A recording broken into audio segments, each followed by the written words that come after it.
Buenas tardes, buenos días, según dónde están ustedes. Mi nombre es Xavier Montalbán, soy neurólogo y soy el director del CENCAT. Y les doy la bienvenida a esta webinar en nombre de mis compañeros del CENCAT y también en nombre de la Fundación Esclerosis Múltiple. Hoy vamos a hacer una webinar que no hemos hecho hasta la fecha, es la primera. Y como CEMCAT, que ustedes saben que es un centro dedicado exclusivamente a esclerosis múltiple, donde más de 70 profesionales de diferentes disciplinas tratan de realizar el mejor tratamiento y también la mejor investigación en casos de pacientes con esclerosis múltiple. La verdad es que estamos en una situación que no tiene precedentes, al menos para los que tenemos ya una cierta edad, nunca habíamos vivido una situación parecida. 16 milions de persones han perdut la feina com a conseqüència. Me parece que los micros deberían estar cerrados. Entonces vamos a intentar transmitirles el conocimiento que a día de hoy tenemos sobre el COVID, pero sobre todo sobre el impacto que esta enfermedad puede tener sobre los pacientes con esclerosis múltiple y específicamente sobre aquellos pacientes con esclerosis múltiple que reciben tratamientos. Tenemos una serie de expertos en la mesa y también conectados virtualmente. Y le voy a pasar la palabra a la doctora Martín Toré, que es la jefe asistencial del CENCAT, que va a ser la moderadora del evento. Mar. Hola, muy buenas tardes a todos desde aquí el CENCAT. Buenos días para alguno de ustedes y vamos a empezar sin más demora. Para mí es un placer presentarles a la doctora Susana Otero. Como muchos ya la conocen, ella es epidemióloga y en estos momentos es la persona, junto a la doctora Magda Campins, que está dirigiendo desde el Hospital del Vall d'Hebron la estrategia de todo el hospital de cómo enfrentarse a esta epidemia. Y creo que es la persona adecuada. Por favor, muten sus ordenadores. Creo que Susana Otero es la persona más adecuada para decirnos, Susana, cómo estamos en estos momentos, qué es el COVID, explícanos un poco lo que es y en qué situación estamos ahora en Barcelona. Bueno, muchísimas gracias, doctora Tintoré. Gracias a todos los asistentes y buenas tardes, buenos días. Bueno, yo en primer lugar os voy a hacer un poco un repaso de datos que quizás o de cosas en relación al COVID que ya conocéis, intentando daros un poco la explicación desde el punto de vista de un epidemiólogo para intentar comprender un poco cómo ha sido el desarrollo de esta epidemia en la que nos vemos todos metidos ya actualmente, ahora que ya se ha declarado como una pandemia. Entonces, si me pasas la primera diapositiva. Simplemente explicaros que este virus que ahora llamamos SARS-CoV-2 en realidad forma parte de una familia de virus que ya era conocida. Son los coronavirus. De ella conocíamos otros subtipos diferentes, subtipos que se encontraban en animales y algunos de ellos ya habían afectado anteriormente al ser humano. De hecho, hay 4 subtipos concretamente que producen con frecuencia cuadros respiratorios del tipo de un catarro común y es frecuente durante el invierno que los aislemos en pacientes, sobre todo en niños, pero también en adultos. Y estos tipos de coronavirus producían un cuadro muy leve.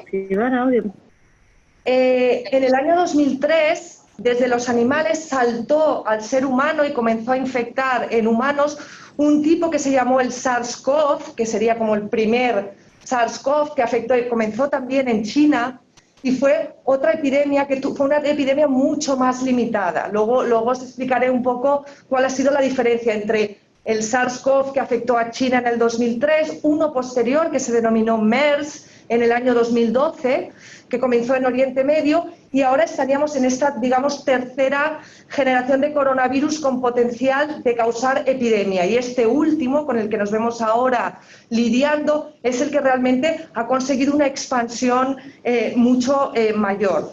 Entonces, en la siguiente diapo podemos ver realmente lo que ya conocen todos. Por un lado, distinguir el concepto de, una cosa es el nombre que ha recibido el virus, que es el SARS-CoV-2, Y otra cosa es COVID-19. COVID-19 es el nombre de la enfermedad que provoca el SARS-CoV-2, el virus SARS-CoV-2. En general, esta enfermedad comienza con síntomas, digamos, leves. Desde un punto de vista, son síntomas de cuadro respiratorio similar a una gripe. Comienza con una fiebre, con tos, malestar general. A medida que hemos ido identificando casos en nuestro entorno y que se han ido publicando series de los casos en China, hemos ido sabiendo que hay otra serie de síntomas que se asocian también. Dolor muscular, cefalea, diarrea, que de entrada no era un síntoma muy nombrado dentro de un cuadro respiratorio, obviamente, pues diarrea también. Luego han surgido otros que son bastante específicos y que vemos que son muy claros de coronavirus, como es la pérdida de olfato y la pérdida de gusto. Estos síntomas en relación con fiebre, tos, cuadro respiratorio también vienen asociados con mucha frecuencia. Y ocurre en ocasiones que estos síntomas van evolucionando a un cuadro más grave. El tiempo en el que evoluciona varía entre pacientes, pero a veces con una evolución de 5 o 7 días de esos primeros síntomas más leves, el cuadro evoluciona a un cuadro de neumonía en el que se asocia con frecuencia una dificultad para respirar. No ocurre en todos los casos. Y como veremos después, hay una serie de factores de riesgo que se han asociado al hecho de que la enfermedad evolucione de esta manera más grave, digamos. La siguiente. Entonces, ¿cómo se transmite? Pues realmente este virus, que es un virus respiratorio, se transmite como muchos otros de los virus que conocemos, como el virus de la gripe o cualquier otro tipo de virus respiratorio de un catarro común. Se transmite, por un lado, el virus está en las secreciones respiratorias, está en el moco, está en las pequeñas gotitas que salen a través de la tos, con lo cual contacto cercano con un paciente que tiene el virus y tose o estornuda puede hacer que esas gotas, que son unas gotas relativamente grandes, pero cerquita, pueden llegar a nuestra vía respiratoria, a nuestros ojos o a nuestra boca. Entonces, esta vía directa tiene que ser un contacto estrecho con secreciones de la persona que está infectada. Y luego hay una vía más indirecta, que es que nosotros toquemos con nuestras manos una superficie que esté contaminada por esas gotas respiratorias, por esas secreciones de un paciente. Y esa mano nos la llevemos nosotros a nuestra nariz, a nuestros ojos o a nuestra boca. Con lo cual, estas serían las dos vías principales. Se ha comentado si el virus se puede transmitir por aire a grandes distancias. En principio está descartado, excepto en circunstancias muy concretas, que es en situaciones en las que intubamos a un paciente, en el que se pueden producir aerosoles, gotitas muy chiquititas, que esas sí que tienen capacidad de viaje a más distancia, pero en un entorno doméstico, en un entorno de la comunidad donde nos podemos mover, en un supermercado, etcétera, no hay riesgo de que el virus se transmita a grandes distancias.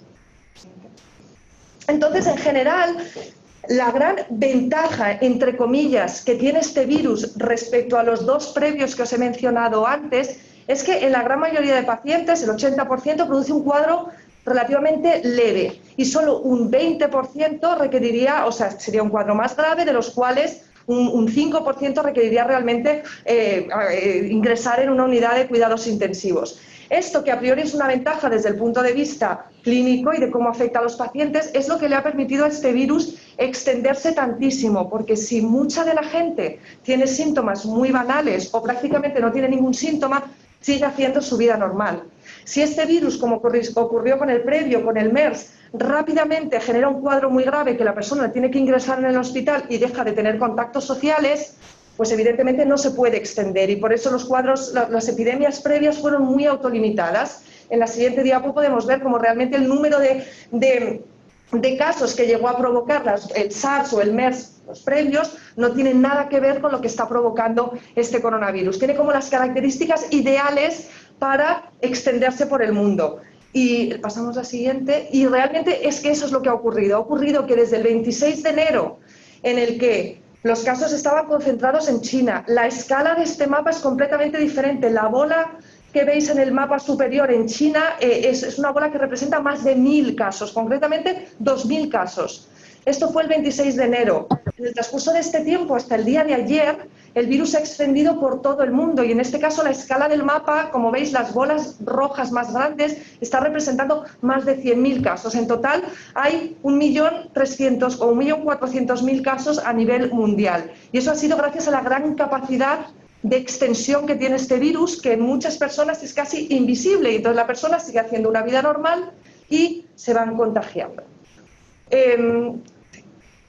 Esto, visto un poco a nivel del transcurso de los días, pues aquí refleja lo mismo, ¿no? El aumento de los casos a lo largo del tiempo y como en la línea, en la flechita roja, representa el momento en el que la OMS ya dice esto es una pandemia, esto está afectando a demasiados países y está teniendo un impacto demasiado grande. De hecho, está afectando a todos los continentes, algunos más que otros, y como sabéis, algunas zonas como China está ya en fase de remisión, pese a que otras como Europa estamos en pleno momento epidemia y en Estados Unidos y en Norteamérica en general están aumentando y Sudamérica.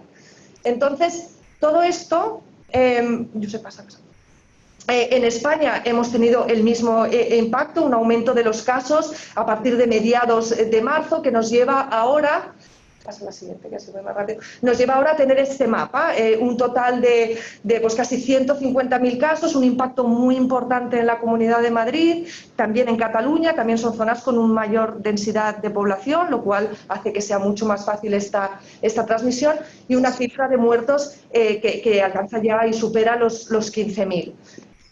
Entonces, realmente, viendo este panorama y cómo se ha extendido el virus a nivel mundial, claro, lo que nos tenemos que preguntar es, ¿pero es que este virus entonces es muy contagioso o qué es lo que ocurre?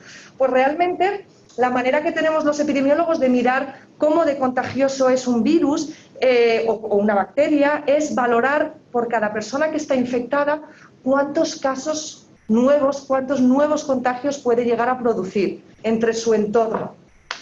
Claro, si lo comparamos con otras enfermedades conocidas, como puede ser el sarampión, por ejemplo, pues el sarampión por cada persona infectada, a su alrededor se pueden contagiar entre 12 y 18 personas, con lo cual, si el COVID-19 contagia entre 2 y 2,5, cada persona infectada contagia entre 2 y 2,5, podríamos decir, hombre, pero es que entonces no es tan contagioso. ¿Qué es lo que está pasando si lo comparamos con un sarampión?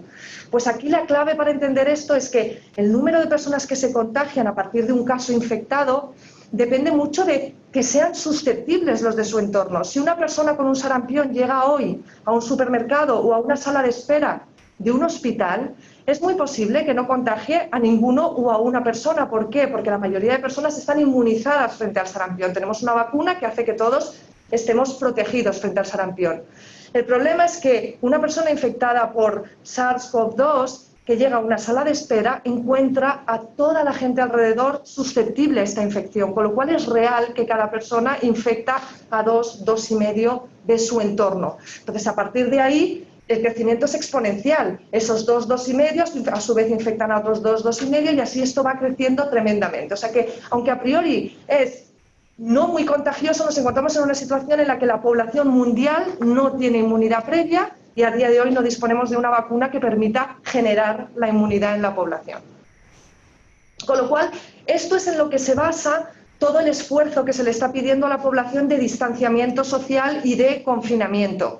Porque realmente sabemos que si no le damos oportunidad al virus de pasar de el infectado a 2,5 personas y reducimos estos contactos con susceptibles, reducimos tremendamente, como pueden ver en la figura, la cantidad de personas que llegarán a infectarse al cabo de los días.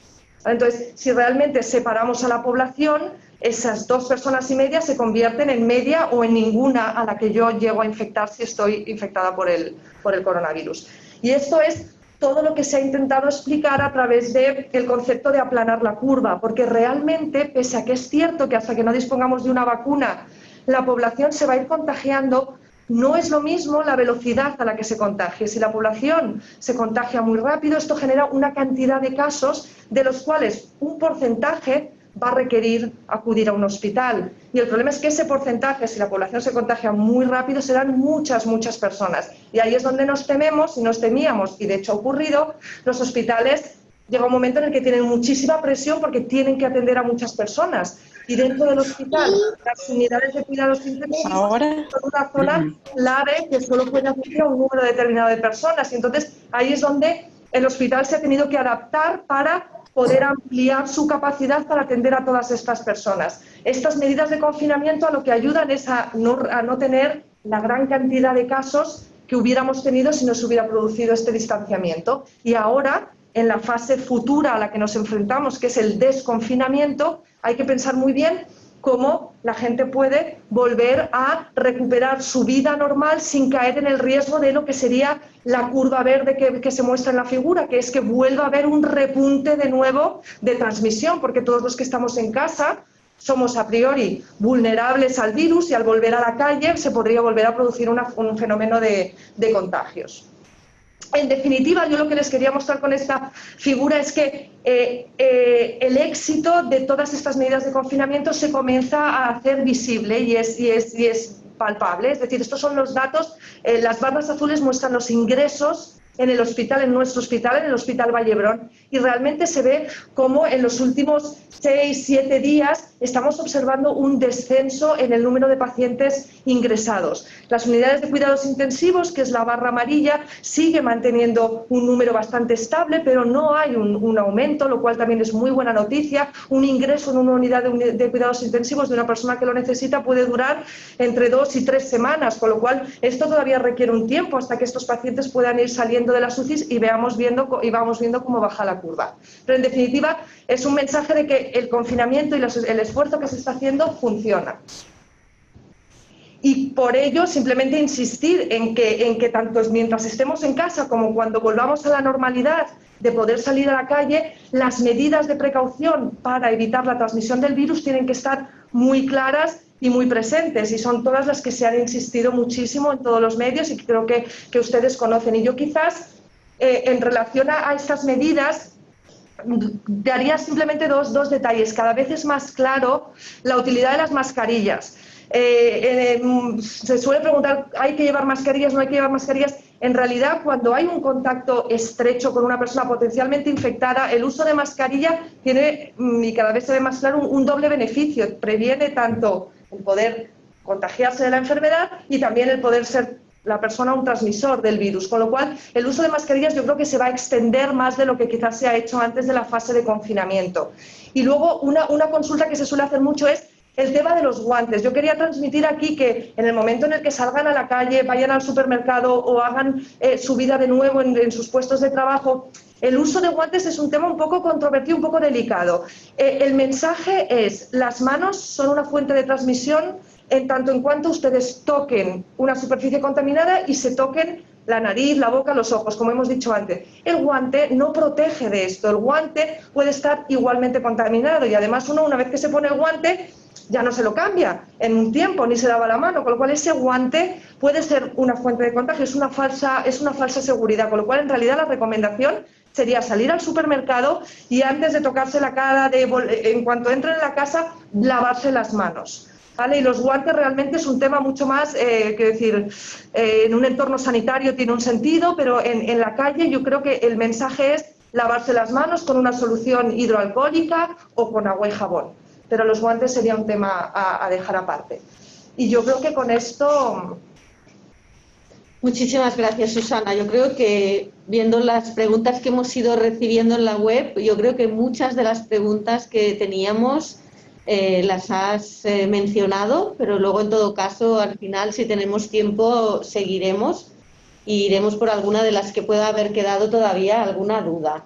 Ahora, si les parece, le voy a dar la palabra al doctor Jaume Sastre. El doctor Jaume Sastre es director de aquí del CEMCAT y además es un gran experto en esclerosis múltiple, y él nos va a explicar en primera persona cómo nos hemos adaptado desde el CEMCAT, y además con bastantes prisas, porque evidentemente esta enfermedad no nos ha dado tregua y todos lo saben, cómo de alguna manera este virus ha modificado nuestra manera de atenderles y de afrontar pues tanto las visitas médicas como los tratamientos como la rehabilitación. O sea que, Jaume, por favor, te doy la palabra. Buenas tardes. En primer lugar, muchas gracias por la organización y también muchas gracias a todos los que estáis, a las 701 personas que ahora mismo están conectadas a este webinar. Yo creo que es para nosotros mucha satisfacción ver que este webinar que se ha organizado está teniendo tanta asistencia, y esperamos resolver las preguntas y disminuir un poco la ansiedad que ha generado toda esta situación que estamos viviendo. esta ansiedad que nos ha generado también a nosotros y esta tensión, estas dificultades de adaptación que nos ha generado el COVID-19, el SARS-CoV-2, un impacto que como ha dicho la doctora Tintoré, un impacto al que nos hemos tenido que adaptar rápidamente, pero a la vez sobre la marcha, aunque tenemos que decir que prácticamente desde principios de enero ya estábamos informándonos y siguiendo esta situación de cerca. La siguiente diapositiva es un impacto a diferentes niveles. Cuando llega a impactar sobre nosotros es porque lo hace a través de diferentes aspectos. Un primer aspecto es el nivel social. Hay una situación de confinamiento, no solo una situación de confinamiento legal, sino también una consigna generalizada, ética, de quedarse en casa. Y esto además, a nivel social, a nivel de toda la comunidad, pues entre otras cosas genera pues una cosa muy, muy sencilla, pero a la vez de gran impacto, que es la dificultad de transporte. Y finalmente, y por eso en parte también tenemos 700 personas conectadas a este webinar, es el miedo, es la ansiedad que nos ha generado no solo en pacientes, en el colectivo general, en la sociedad en general, sino también a los profesionales el miedo al contagio. Por lo tanto, esto es un impacto muy fuerte y es normal que esto se deje sentir en nosotros como organización. Y la realidad, que pasa en la siguiente diapositiva, es que el impacto es brutal a muchos niveles. Y he elegido esta diapositiva. Siguiente diapo. Esta diapositiva que salía ahí es un resumen de Bloomberg, de los datos de Google sobre movilidad. Y veis a la derecha, bueno, son diferentes países, pero veis a la derecha el impacto que ha tenido el confinamiento sobre la movilidad, ¿no? En rojo la línea sería la movilidad habitual, en rojo mayor movilidad y en verde por debajo disminución de la movilidad. Más de un 80% de disminución de la movilidad. Otros países, y he dejado aquí Estados Unidos, este impacto, esta consigna todavía no se está siguiendo de la misma manera y eso les puede generar un problema, como ya nos explicaba la doctora Otero. Pero evidentemente eso es un impacto grandioso a nivel social. Siguiente diapositiva. Hay otros impactos, no solo a nivel social, sino a nivel del individuo y concretamente para el CENCAD a nivel de la persona con M. Un impacto doble inicialmente, que es si mi enfermedad me hace a mí más susceptible, más de riesgo a padecer el COVID, y si ese COVID va a ser más grave, y por otro lado, si el COVID puede empeorar mi enfermedad, y eso es lógico que aparezcan estas dudas. Por otra parte, también la enfermedad puede llevarme, no per se, sino por sus consecuencias, a una situación de discapacidad, que me puede generar un mayor riesgo también, o bien requerir de una serie de atenciones sociosanitarias, como es el caso de la rehabilitación, que impliquen mucho contacto social interpersonal. Finalmente, y por eso estamos los 700 aquí reunidos, genera una enorme necesidad de información. Siguiente diapositiva. Y no es de extrañar, por ejemplo, he puesto la página web del Canal Salud, que es el canal informativo del Departamento de Salud, que ya no es Canal Salud, ahora mismo es Canal Coronavirus desde hace 2 meses, para intentar satisfacer esta necesidad de información que he puesto aquí como impacto. Siguiente diapositiva. No solo a nivel social, a nivel personal, sino también a nivel de la persona con EM, sino a nivel, un nivel muy importante es el de todos los tratamientos que reciben las personas con esclerosis múltiple. Porque estos tratamientos pueden tener un impacto sobre mi respuesta a la enfermedad, al COVID, pero también el COVID puede tener una mayor capacidad de generar... ¿Perdón? Entonces, hay una interrelación entre ambos, entre COVID y tratamientos de esclerosis múltiple. Además, estos tratamientos, como todos sabéis, hay una serie de aspectos logísticos, los orales, los inyectables, se distribuyen en entornos hospitalarios que ahora mismo son sitios que es mejor no visitar, son centros COVID, y también la administración de fármacos endovenosos se produce en entornos puramente sanitarios, implica desplazamientos, implica estancias en estos centros. Por tanto, hay impactos a nivel de las propias terapias e impactos a nivel de la logística. Siguiente diapositiva.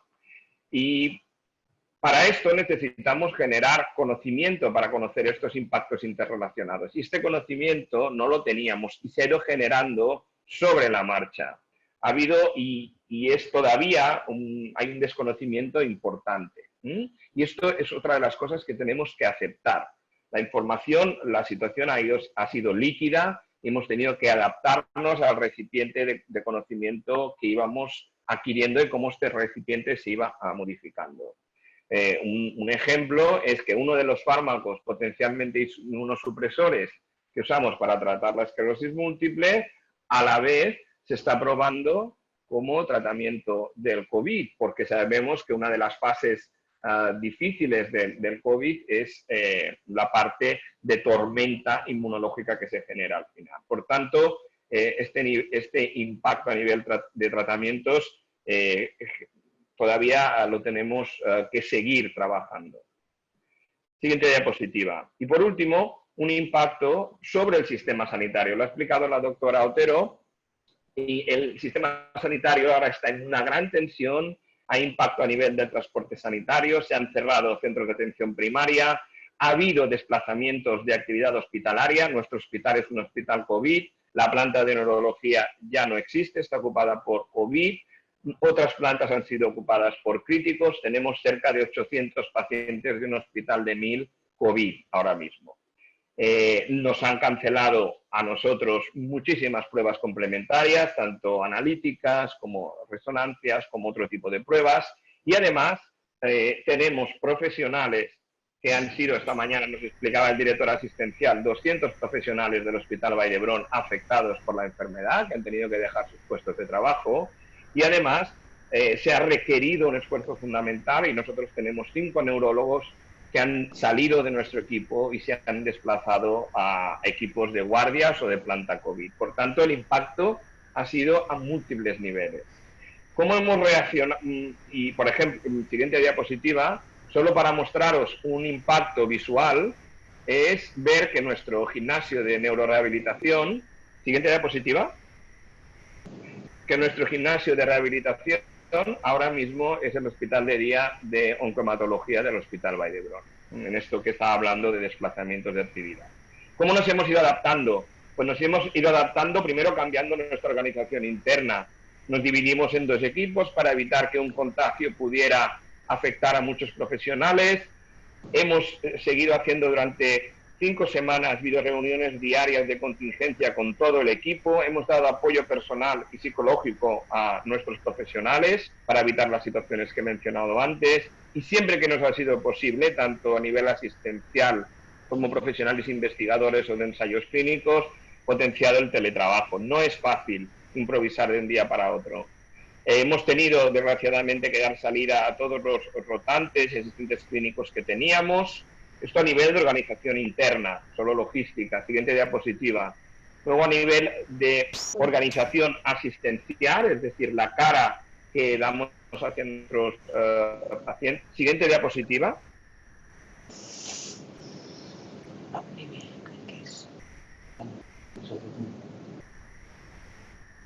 Ahora, la cara asistencial, hemos pasado prácticamente a vídeo y teleconsulta todas nuestras visitas médicas, la educación sanitaria y de enfermería. Hemos implantado un cribado de acceso al CENCAT, que incluye toma de temperatura y cuestionarios para detectar COVID, con una política de acceso restringido al CENCAT para acompañantes.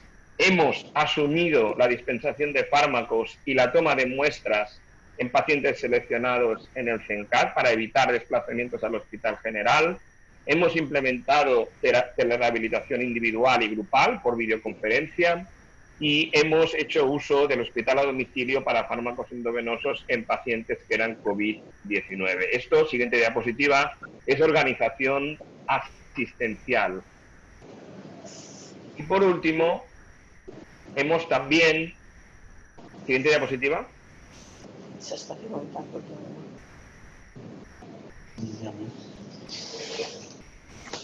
Y por último, también hemos tenido que modificar el contenido asistencial. Se nos han anulado todas las resonancias, hemos tenido que gestionar en cuáles era urgente realizarlas y en cuáles podíamos esperar, revisando toda la actividad pendiente. Hemos hecho un gran esfuerzo para individualizar el inicio y seguimiento de fármacos inmunosupresores, como ahora nos explicará la doctora Tintoré. Hemos intentado proveer apoyo emocional a los pacientes en relación al COVID-19 y este webinar que tenemos aquí es un ejemplo de ello, pero también hemos ido poniendo en nuestra web toda la información que íbamos disponiendo cuando esta se encontraba, es muy importante recalcarlo, suficientemente consolidada, y también a través de nuestros canales de Twitter. Es un resumen de lo que hemos intentado hacer y poner en práctica en las últimas 6 semanas. Posiblemente muchas de estas cosas vamos a poco, como decía la doctora Otero, desescalarlas, pero también tenemos que decir que Xavier Montalbán, Martín Toré y los otros compañeros del equipo nos hemos ido dando cuenta que algunas de las cosas que hemos implementado durante estos días son positivas y es muy probable que algunas de ellas deseemos, si tienen una buena acogida, continuarlas en el futuro. Y esto es todo. Muchísimas gracias. Muchísimas gracias, Jaume. La verdad es que ha sido unos días muy intensos, como para todos ustedes, seguro también, y aquí lo hemos vivido pues con mucha, a veces, angustia, pero también con toda la intensidad que requieren estos momentos. La siguiente, Jaume. La verdad es que ha sido unos días muy intensos, como para todos ustedes, seguro también, y aquí lo hemos vivido pues con mucha, a veces, angustia, pero también con toda la intensidad que requieren estos momentos. La siguiente, por favor. Esto simplemente es nuestra página web para aquellos que quieran entrar y ver. Hay un apartado especial sobre el coronavirus y ahí podrán encontrar muchas de las referencias que yo ahora voy a explicarles. Yo me voy a detener un poquito más en los tratamientos de la esclerosis múltiple y cómo hemos tomado las decisiones en función de cada uno de los tratamientos. Muchas de las preguntas que nos han enviado pues tenían relación sobre qué tratamientos aumentan el riesgo, qué tipo de inmunosupresión se pueden iniciar, se pueden continuar, se deben parar, y un poco en base a todas estas preguntas, siguiente, hemos elaborado esta pequeña tabla que pensamos que puede ser de ayuda. Verán que en la parte de arriba hay una serie de preguntas. Primero veremos el fármaco, el nombre comercial, luego la pregunta si se podría iniciar el tratamiento para aquellos de ustedes que estén pendientes de iniciar un tratamiento. La siguiente pregunta es si el fármaco se puede continuar, es decir, una persona que ya lo está tomando, si debería o no continuar el tratamiento durante la pandemia. La siguiente pregunta es ¿qué pasa si tengo síntomas de COVID y estoy en tratamiento? ¿Debo continuar o no? Y en algunos algún comentario al margen. La primera franja de tratamientos son los interferones, y ven aquí los nombres comerciales que todos conocen: Alponex, Plegridy, Betaferón, Extavia y Reviv. En principio son tratamientos que tienen un potencial inmunomodulador y que los conocemos desde hace más de 20 años. Son fármacos seguros, se pueden iniciar. Si estamos en tratamiento se puede continuar y se debe continuar con el tratamiento, incluso si tengo síntomas de COVID también. Para su información, en pacientes que estaban graves en la UCI, uno de los fármacos que se ha utilizado es el interferón beta, por su capacidad antivírica, o sea que son fármacos seguros. El siguiente fármaco sería el acetato de glatirámero, el Copaxone, también es un fármaco que conocemos desde hace más de 20 años. y al igual que los interferones se podría tanto iniciar como continuar como incluso mantener si tenemos signos de infección. La teriflunomida es un fármaco oral que llamamos Obagio. En principio también es un fármaco inmunomodulador que produce poco impacto normalmente a nivel de, por ejemplo, nuestros linfocitos. En principio se podría iniciar, se podría continuar y mantener incluso en momentos de infección. La siguiente. Luego tenemos otros dos fármacos, dimetilfumarato, Tecfidera, es un fármaco también oral. En principio consideramos que se puede empezar el tratamiento. Si el paciente lo está tomando, se puede continuar. Si tuviéramos signos de COVID, aquí hemos preferido poner que se debe individualizar. Y esto es porque en un pequeño porcentaje de pacientes, del orden del 8%, los pacientes que están en tratamiento con Tecfidera pueden tener los linfocitos bajos. En este subgrupo de pacientes, a lo mejor la recomendación, según los síntomas que veamos, quizás sería interrumpir el tratamiento. Por lo tanto, hemos preferido dejar la recomendación como para individualizar. Natalizumab Tisabri, como saben, es un fármaco de alta eficacia, endovenoso. En principio es un fármaco que tiene un efecto muy potente a nivel del sistema nervioso central, pero en principio impacta poco a nivel de la capacidad que tienen nuestras defensas de protegernos contra el virus. En principio es un fármaco que estamos utilizando y que se puede iniciar en estos momentos por su alta capacidad para frenar la enfermedad y por su poco impacto a nivel de las infecciones sistémicas. Desde luego, si estamos recibiendo el tratamiento con Tisabri, la recomendación es desde luego que debemos continuar el tratamiento porque saben que al interrumpir este fármaco, el riesgo que podemos tener es un riesgo de reactivación de la enfermedad, lo que llamamos el rebote, y esto es algo que a todas luces queremos evitar. Una persona que tiene COVID positivo y está en tratamiento con natalizumab, la recomendación aquí también es que nos debe de consultar. Lo que estamos haciendo, ya hemos tenido al menos 4 personas en esta situación y lo hemos podido gestionar bien. La idea es retrasar el tratamiento con natalizumab, haciendo un balance entre esperar lo suficiente como para que los síntomas de COVID hayan disminuido o se hayan curado y intentar esperar al máximo, pero sin correr el riesgo de rebote. En estos casos ha sido de gran utilidad el hospital a domicilio, ya que tenemos varios de nuestros pacientes en que se ha desplazado la enfermera y el equipo de hospital a domicilio para administrarle el tratamiento y ha sido en todos los casos muy exitoso. La siguiente. Tenemos dos otros tratamientos o varios otros tratamientos que hemos puesto en un color un poco más intenso porque son fármacos que tienen una capacidad inmunosupresora y que en teoría disminuye nuestras defensas de manera más clara y por lo tanto potencialmente podríamos ser más vulnerables si estamos recibiendo estos tratamientos y por lo tanto hemos de ser un poco más vigilantes. Fingolimod, Gilenya, en principio se podría empezar, pero aquí también hay que balancear beneficios, riesgos y por lo tanto aquí no podemos dar una recomendación global, sino que lo que estamos haciendo es persona a persona, caso a caso, intentar ver si el tratamiento, por ejemplo, se puede posponer hasta que la pandemia esté algo más controlada.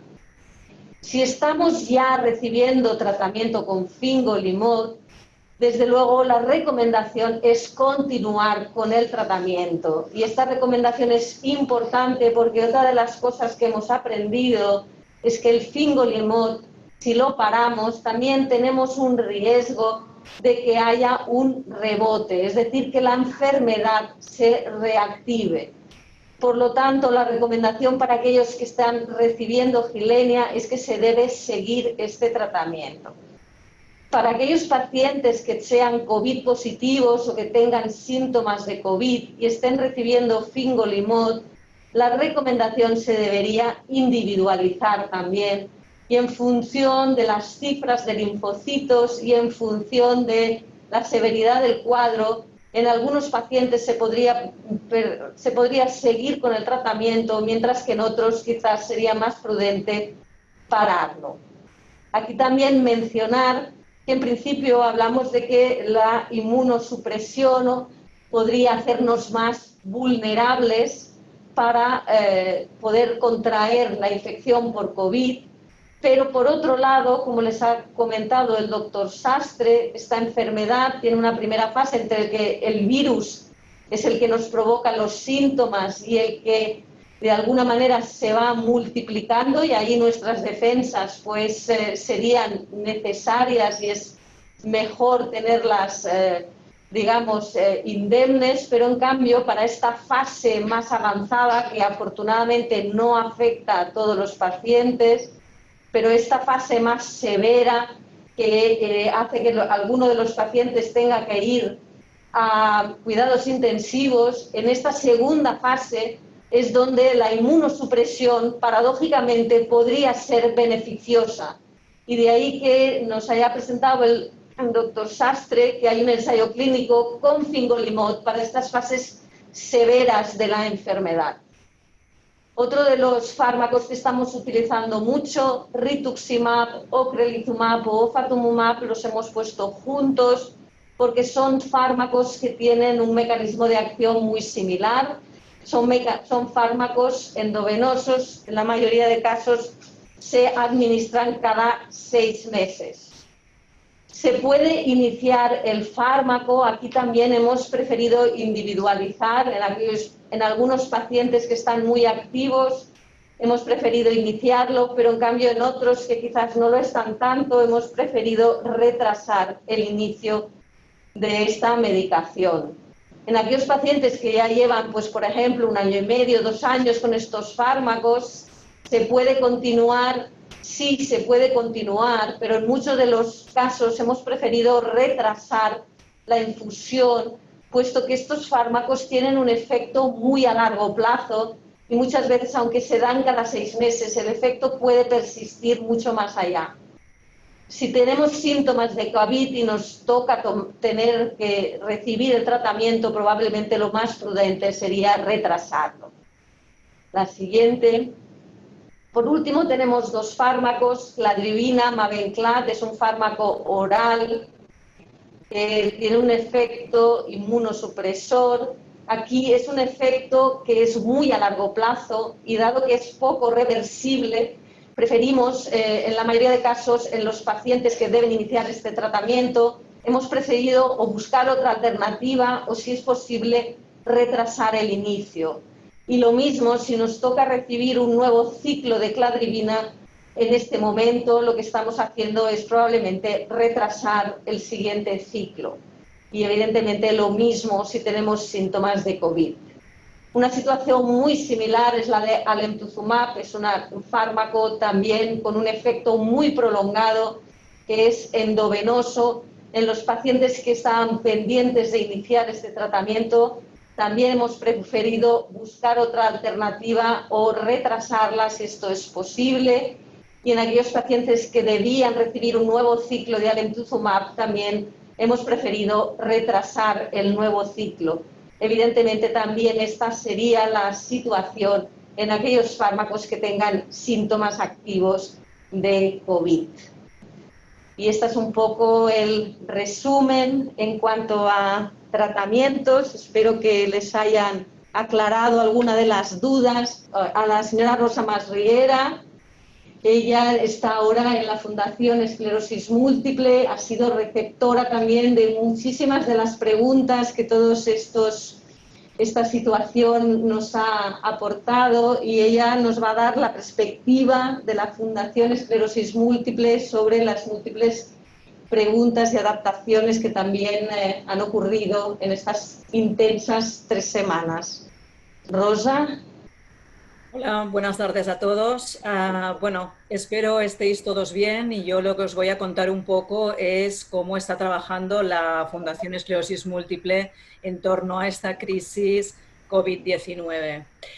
Bueno, sobre todo lo que quería comentar es la absoluta coordinación que hemos intentado establecer con todos los centros de neurología de todos los hospitales, pero especialmente con el CEMCAT, como centro de referencia de nuestro territorio. Al final, si queremos establecer un abordaje integral de las personas, lo más importante es que todos pues bueno, vayamos coordinados e intentemos minimizar al máximo el impacto de la pandemia.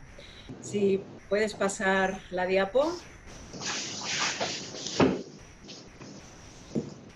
Vale, bueno, pues lo primero que nos encontramos es hacia segunda semana de marzo aproximadamente, pues el ministro de Sanidad expresa que las personas con enfermedades crónicas, y la esclerosis múltiple es una de ellas, que deben evitar en lo posible la salida de casa, ¿no?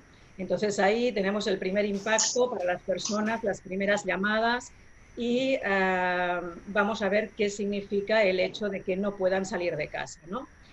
La Sociedad Española de Neurología nos hace unas recomendaciones al respecto y nos dice que este tipo de personas con esclerosis múltiple, que son consideradas como una enfermedad crónica y sobre todo que estén con tratamientos inmunosupresores, se les debe potenciar el teletrabajo, se les debe restringir las visitas a los hospitales, se les debe restringir también las visitas de los familiares a sus domicilios y al final entramos ya con el Real Decreto de 463/2020, que lo que establece ya es el confinamiento, ¿no?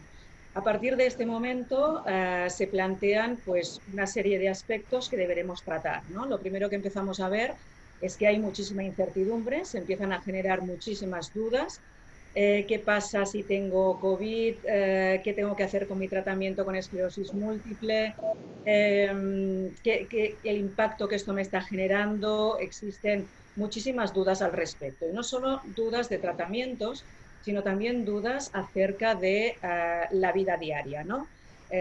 Puedo exigir el teletrabajo, puedo tramitar una baja, puedo seguir, o si hacen un ERTO en la empresa, pues puedo acceder al paro, pero ¿cómo puedo ir a tramitarlo? O sea, empiezan a seguir una serie de dudas que al final son todo lo que envuelve a la persona con esclerosis múltiple en su actividad habitual.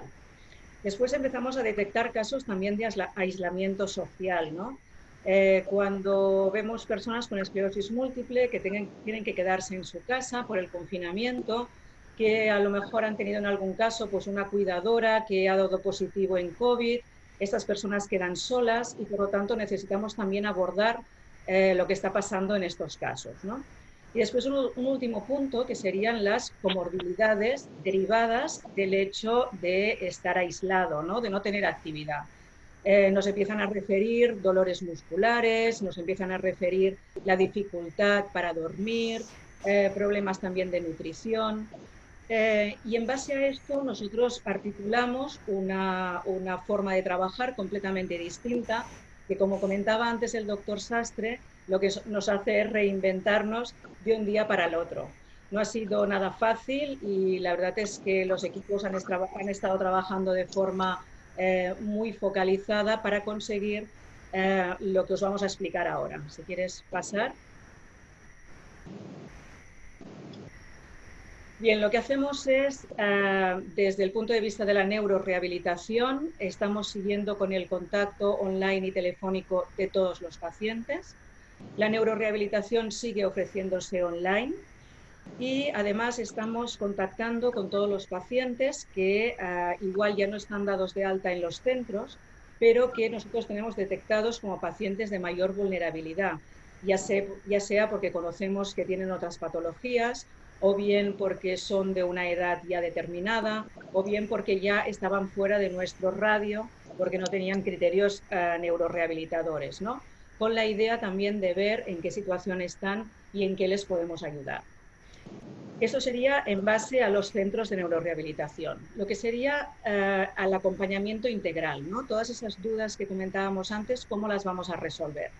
Pues hemos habilitado un teléfono y también un email, aparte en todas nuestras redes sociales, a través de formularios, a través de los cuales pueden contactar con un trabajador social que recoge todas las dudas y preguntas que se puedan plantear de los diferentes aspectos que antes hemos comentado, ¿no? Desde aspectos laborales, aspectos legales, aspectos sociales, aspectos emocionales y después los aspectos también más médicos o de tratamiento que los podemos ofrecer a través de las consultas con los propios neurólogos. Después otra parte importante también es toda la parte de la información contrastada, ¿no? Al final toda esta cuestión está generando muchísimas dudas y lo que hemos hecho también ha sido crear un apartado en nuestra página web que es coronavirus y esclerosis múltiple, y entonces toda la parte de tratamientos está linkada con la página que os han mostrado en el CEMCAT para dar esta respuesta tan clara como nos ha explicado la doctora Tintoré. Y después tenemos también pues, un apartado de preguntas frecuentes, vídeos para mantenerse activo y también otras webs de referencia para encontrar más información al respecto de la esclerosis múltiple y el COVID. Y después una última fase que no es tan visible, pero no menos importante, que sería toda la parte de defensa de derechos, ¿no?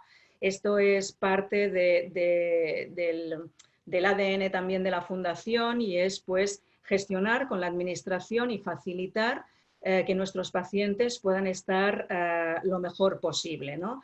Ya sea, pues, por ejemplo, sabemos que tenemos pacientes con asistentes personales, hemos tenido muchísimos problemas para proveerlos del material de protección. Esto ya está hablado también con el Departament de Treball y esto está prácticamente solucionado. Después también había muchas dudas respecto a la recogida de tratamientos en farmacia hospitalaria. También es un tema que hemos tratado con el Departamento de Salud.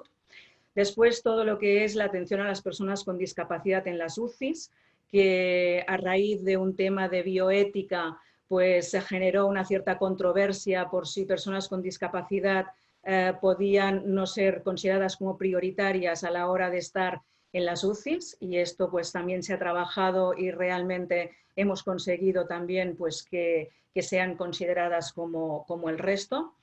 Después estamos también trabajando con otros agentes, como es la taula del tercer sector, y después también viendo cómo en los centros especiales de empleo pues podemos ir trabajando. Vosotros sabéis que nosotros también tenemos una parte de intermediación laboral muy importante.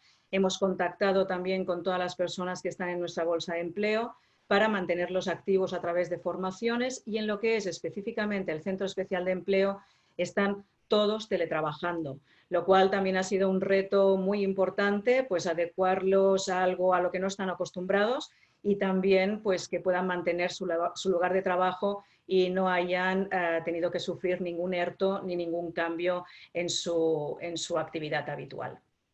Gracias, Rosa, muy útil, creo. Muchas de las preguntas que hemos recibido creo que les has dado respuesta. Xavier, nos preguntan varios pacientes si esta pandemia, por un lado, retrasará el desarrollo de nuevas terapias, y en el caso de que tengamos una vacuna, si los pacientes con esclerosis múltiple podrán recibirla.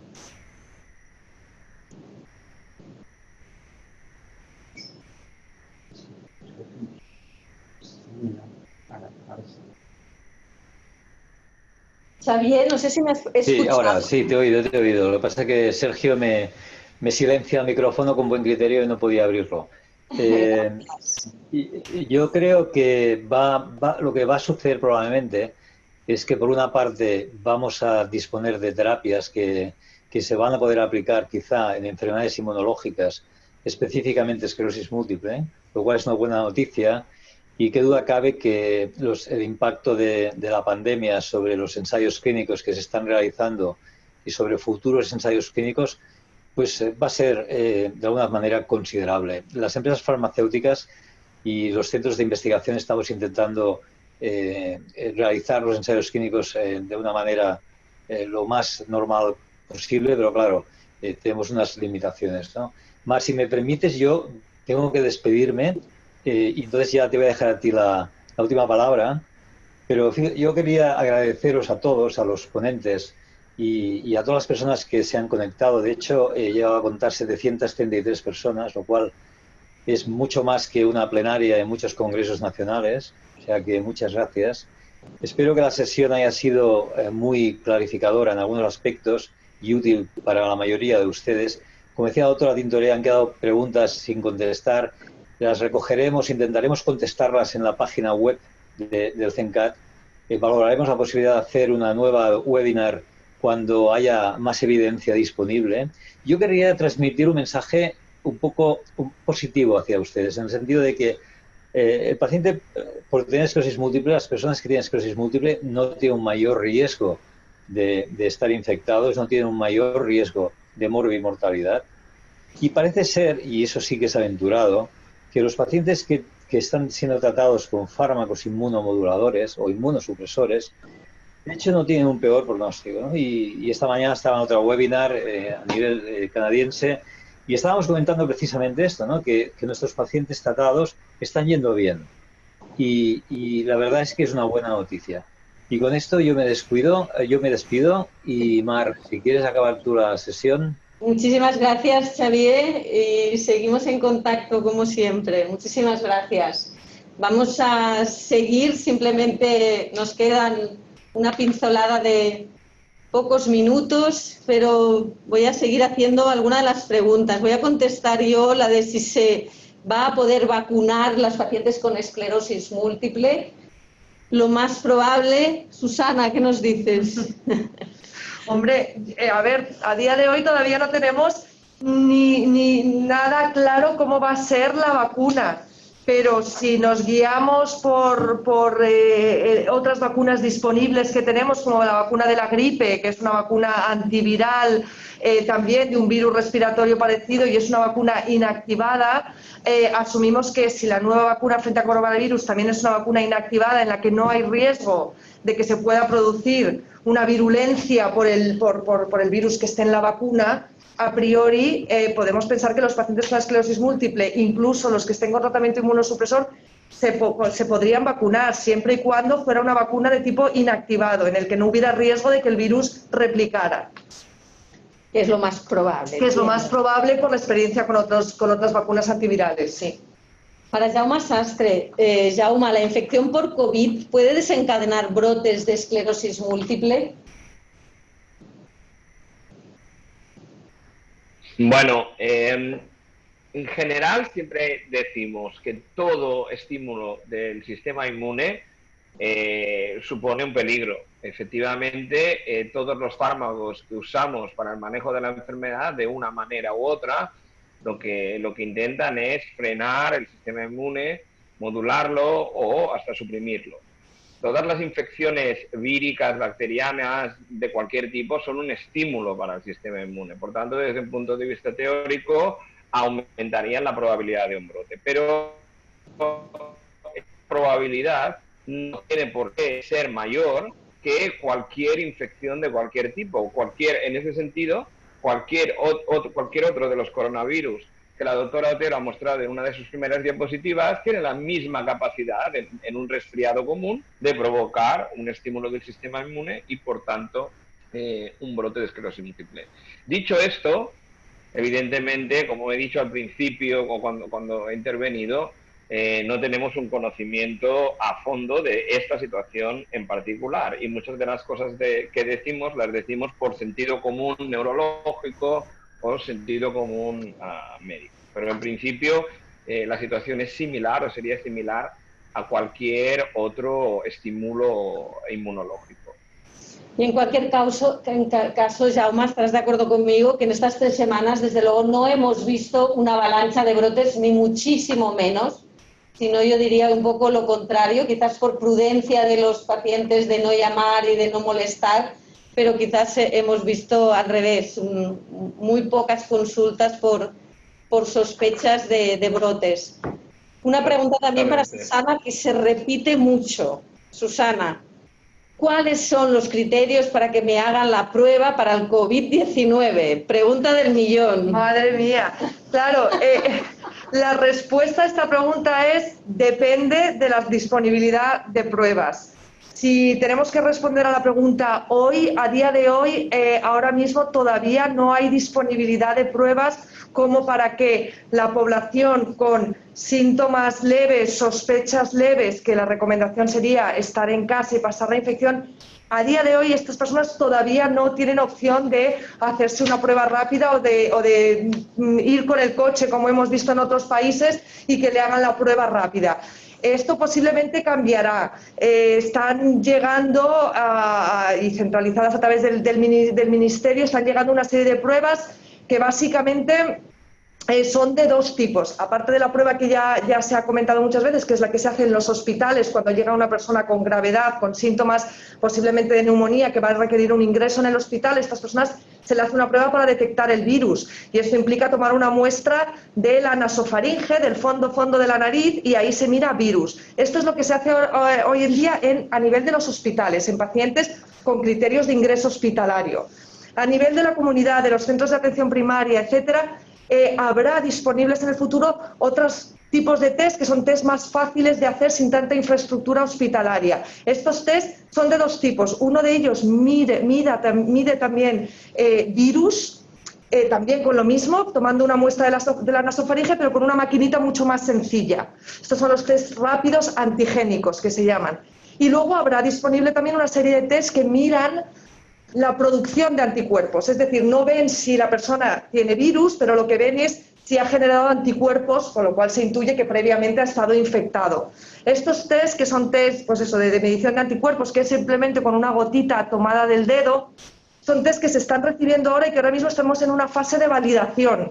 En una fase de validación porque tenemos que asegurarnos que tienen la suficiente capacidad para detectar anticuerpos en todos los espectros de sintomatología. Hemos visto que en pacientes ingresados en el hospital con una clínica clara de neumonía, etcétera, los test detectan bien estos anticuerpos, pero estamos viendo que en personas con sintomatología más leve nos generan más dudas. Entonces, cuando estos test estén validados, probablemente sean test que se utilizarán mucho más masivamente de lo que se ha hecho hasta ahora, a nivel de atención primaria, etcétera. Y además serán claves, como comentaba antes, para la fase de desconfinamiento. Es decir, no podemos aventurarnos a volver todos a la calle si no tenemos garantías de que vamos a poder controlar los pequeños brotes que se puedan producir. Y para poder controlar estos brotes será muy importante tener a disposición estos test. Con lo cual, si tengo que responder a día de hoy, poca capacidad de hacerse los test. Más adelante posiblemente mucha más, incluso de hacerse un test para mirar anticuerpos y saber si uno ha pasado o no la infección. Y Rosa, una pregunta para ti. ¿Qué debo hacer para mantener la actividad física durante el confinamiento? Muy importante, Rosa. Pues mira, para mantener la actividad física lo más importante sería pues coger pues un pequeño tutorial, por ejemplo, de los que tenemos colgados en nuestra página web, en los cuales pues puedes ver la actividad básica de lo que sería pues temas de flexibilidad, de estiramientos, o sea, intentar al menos cada día mantener un poquitín esta actividad básica, ¿no? Al final de lo que se trata es de tener rutinas diarias, ¿no? Y es importantísimo para todo, para la actividad física, para dormir bien, alimentarse bien. O sea, al final son estos temas básicos de calidad de vida, pero que los tenemos que hacer de una forma muy rutinaria en nuestro día a día. Muchísimas gracias, Rosa. Bueno, yo voy a acabar concluyendo dándoles muchísimas las gracias por estar ahí. La verdad es que cuando empezamos a pensar en esta webinar tampoco nos hacíamos una idea de cuál sería la respuesta y tengo que decir que ha superado nuestras expectativas más optimistas de todas. Sabemos que hay gente además conectada de todas partes, de Cataluña, de España, pero también de América Latina, y un saludo muy caluroso a todos ustedes. Me gustaría acabar también con una nota de optimismo, porque la realidad es que llevamos aquí 3 semanas y media, 4 muy duras, pero a pesar de todo no estamos viendo un mayor número de brotes. No estamos viendo que las personas con esclerosis múltiple se estén infectando más allá de lo esperable. Y las que se infectan no estamos viendo que tengan una respuesta peor, sino que en principio parece que se está comportando pues como las personas que no tienen esclerosis múltiple, incluso aquellas que están en tratamientos inmunosupresores. Evidentemente todo esto lo tenemos todavía que coger con cautela, puesto que no tenemos datos contundentes en cuanto a cuál es el impacto de esta pandemia sobre la esclerosis múltiple y sobre el tratamiento que están recibiendo muchos de nuestros pacientes. Pero a fecha de hoy, la impresión que tenemos y los datos que se recogen de manera semanal a nivel internacional son tranquilizadores. O sea que una nota de optimismo, todo esto pasará y esperamos que más pronto que tarde les convocaremos para futuras ediciones. Muchísimas gracias y seguimos en contacto. Estará la webinar colgada en las páginas web para que puedan ustedes consultarla o reenviársela a algún conocido si no ha podido conectarse, y esperamos haber podido dar respuesta a muchas de las preguntas que nos habían enviado.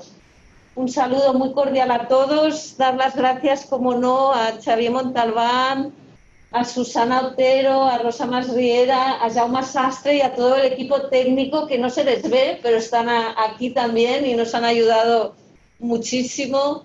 Ya está aquí Josep Graels, y también tenemos a Sergio Vergara y a Gabriel Camilla.